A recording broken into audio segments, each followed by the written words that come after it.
পৃথিবীতে কবিতা পড়ে কেউ সৎ হয় না, উপন্যাস পড়ে কেউ সৎ হয় না। তুমি একটা মানুষ দেখাইতে পারবে না যে কোনো সাহিত্য পড়ে সে তার নিজের জীবন দর্শন পরিবর্তন করেছে।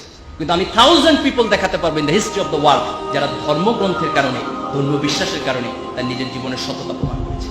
যে ব্যক্তি যে মসজিদে যায়, যে যায় না তার চেয়ে সে ভালো মানুষ।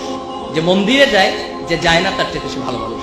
যে গির্জায় যায়, যে যায় না তার চেয়ে সে ভালো মানুষ। পৃথিবীর কোনো ধর্ম মানুষকে অন্যায় শেখায় না, পৃথিবীর কোনো ধর্ম মানুষকে মিথ্যা কথা শেখায় না, পৃথিবীর কোনো ধর্ম মানুষকে নগ্নতা শেখায় না, পৃথিবীর কোনো ধর্ম মানুষকে অশ্লীলতা শেখায় না। কিন্তু তুমি তোমার ধর্মের কাছে ফিরে যাও। একটা ধর্মহীন সমাজ করে আমরা মানুষের সমাজ বানাতে পারবো না। আজকে পাশ্চাত্য সমাজ তো মানুষের সমাজ নাই, এটা অমানুষের সমাজ হয়ে গেছে, ভয়ঙ্কর অমানুষের সমাজ হয়ে গেছে। এই ধর্মহীন পাশ্চাত্য সমাজ যেন আমাদের টার্গেট না। তোমাকে একটা জিনিস মনে রাখতে হবে, তুমি পরিশ্রম করবা, তুমি তার ফলাফল পাবা।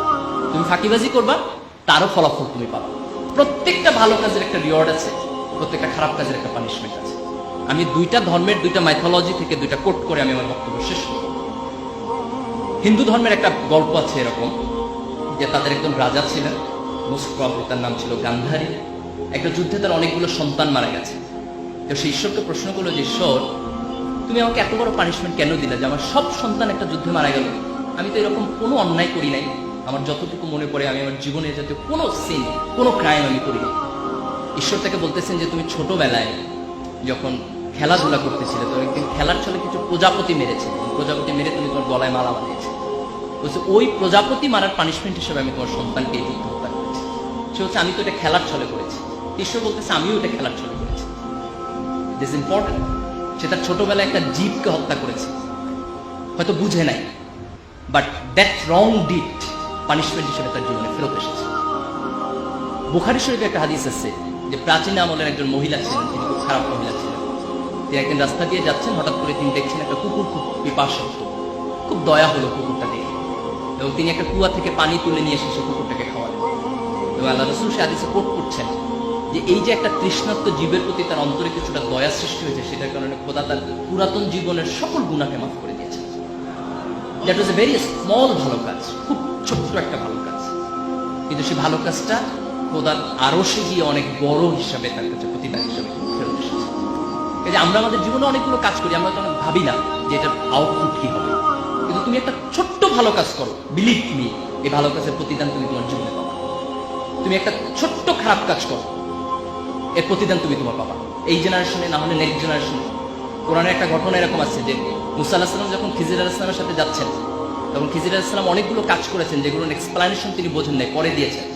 তার মধ্যে একটা কাজ ছিল যে একটা নগরে গিয়ে ওই নগরের মানুষটা তার সাথে দুর্ব্যবহার করেছে, কিন্তু ওর কোনায় তিনি একটা প্রাচীর তুলে দিয়েছেন। তারপরে যখন মুসা আলাইহিস সালাম এক্সপ্লানেশন দিচ্ছে, তখন বলতেছে যে এই প্রাচীরের নিচে কিছুটা গুপ্তধন ছিল, এবং সেই গুপ্তধন হচ্ছে এমন দুটো নাবালক সন্তানের যার বাবা সৎ মানুষ ছিলেন। এই জন্য আল্লাহ তাকে বলেছেন তুমি ওই সৎ মানুষের সন্তানের জন্য এই সম্পদটাকে রেস্ট্রিক্ট করো, এটাকে সংরক্ষণ করো। তার মানে তার বাবার সৎকর্মের জন্য তার সন্তান বেনিফিটেড হচ্ছে। দ্যাট মিনস তুমি তোমার ভালো কাজের রিওয়ার্ড যেমন পাবা, তোমার খারাপ কাজের পানিশমেন্ট হবে। এটা হয় থার্ড জেনারেশনে, না হয় সেকেন্ড জেনারেশনে, না হয় থার্ড জেনারেশনে। এটা যে সবসময় মরণের পরে হবে দ্যাট ইজ নট ইম্পর্টেন্ট। মরণের পর তো হবেই, সেটা পৃথিবীতেও হবে। যে এই মানুষের জীবন যখন এই ধর্মবোধের জায়গা থেকে, অ্যাকাউন্টেবিলিটির জায়গা থেকে সরে যায়, তখন মানুষের মধ্যে কোনো নৈতিকতা থাকবে না, মানুষের মধ্যে কোনো বোধ থাকবে না, মানুষ বেপরোয়া হয়ে উঠবে। এবং সেই বেপরোয়া মানুষ শিক্ষিত হলেও কিছু যায় আসে না, সে বেপরোয়া মানুষ এ প্লাস পাইলেও কিছু যায় আসে না। কারণ আমাদের সোসাইটি আমরা দেখেছি যে আমাদের অনেক শিক্ষিত মানুষ আজকে করাপশন করছে, অনেক শিক্ষিত মানুষ আজকে দেশের সম্পদকে বিক্রি করে দিয়েছে দেশের বাইরে।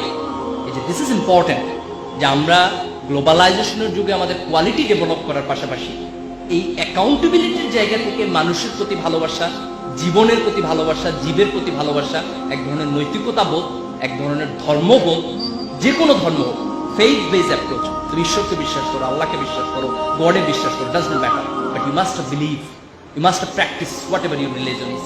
You must have the sense of the accountability, যে ভালো কাজ করলে এটা একটা ভালো কিছু পাবা, তোমাকে এটা এনকারেজ করবে। একটা খারাপ কাজ করলে তোমার পানিশমেন্ট হবে, ভয় তোমার মধ্যে থাকতে হবে। এই দৃষ্টিভঙ্গি যখন আমাদের জীবনকে নিয়ন্ত্রণ করবে, তখন সত্যিকার অর্থে আমরা একটা ভালো সমাজ করতে পারবো।